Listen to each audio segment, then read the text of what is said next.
Hello বন্ধুরা, welcome to my channel. সকালবেলা মা সিদ্ধ ভাত রান্না করেছে, আমি স্নান টান করে ফ্রেশ হয়ে চলে এসেছি রান্না করতে। মাংস রান্না করে আলু কেটে নিয়েছি, আলুটা এখন ভাজবো, তোমরা দেখতে পাচ্ছ।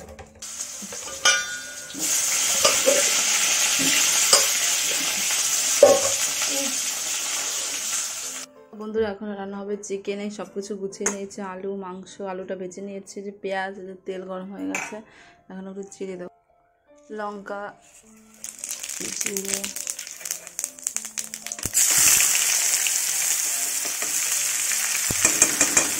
পেঁয়াজ,